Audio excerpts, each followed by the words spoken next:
প্রত্যেকদিন ইফতারে আলুর চপ বেগুনি খেতে খেতে একদম বোর হয়ে গেছেন? তাহলে এই আজকের রেসিপিটা আপনার জন্য। আজকে আপনাদের সাথে খুবই সহজ উপকরণে শেয়ার করব চিকেন তন্দুরি মশলা।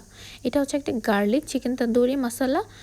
আসসালামু আলাইকুম, রমাদান মুবারক। প্রথমে মাংসটা ম্যারিনেট করে নেব। একটা বলে দিয়ে দিলাম গুঁড়া দুধ, দিয়ে দিলাম দারচিনি, এলাচ, জয়ফল, জয়ত্র গুঁড়ো, জিরা গুঁড়ো, ধনিয়া গুঁড়ো, লবণ, শুকনো মরিচ, লাল মরিচ আর অনেকটা সয়া সস। দেন দিলাম একটু গোলমরিচ গুঁড়ো, দিয়ে দিলাম ফেটিয়ে রাখা দই, দিয়ে দিলাম আদা বাটা, রসুন বাটা, হট টমেটো সস, লেবুর রস। আপনারা চাইলে এখানে ভিনেগার ইউজ করতে পারেন। দেন দিয়ে দিলাম একটা ডিপ স্মেলার নাগামরিচ, এটা দিলে খুব ভালো একটা স্মেল আসে। মরিচটাকে ভালো করে থেতো করে নিয়ে দিয়ে দিলাম একটা মিক্সের সাহায্যে সবগুলো মশলা একসাথে মিশিয়ে নিলাম।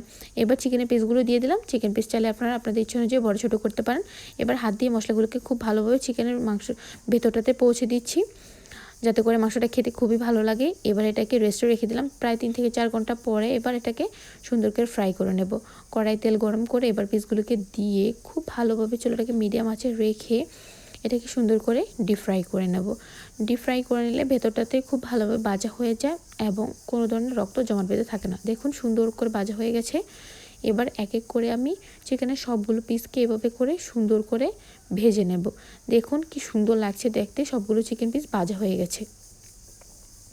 কড়াইয়ে তেল গরম করে দিয়ে দিলাম এখানে গার্লিকটাকে খুব ভালোভাবে এবার ভেজে নিয়ে দিয়ে দিলাম ম্যারিনেটের অবশিষ্ট মশলাটা। এবার দিয়ে দিলাম হট টমেটো সস। এবার এটাকে খুব ভালোভাবে নেড়ে চেড়ে একদম মাখো করে নিয়ে দিয়ে দিলাম চিকেনের পিসগুলোকে দিয়ে এবার নাড়াচাড়া করে তুলে নিয়েছি। এই তো দেখুন একদম আজকের রেডি আমার আজকের এই গার্লিক চিকেন তন্দুরি মশলাটা। এটা খেতে খুবই মজা হয়, আপনারা অবশ্যই ট্রাই করুন।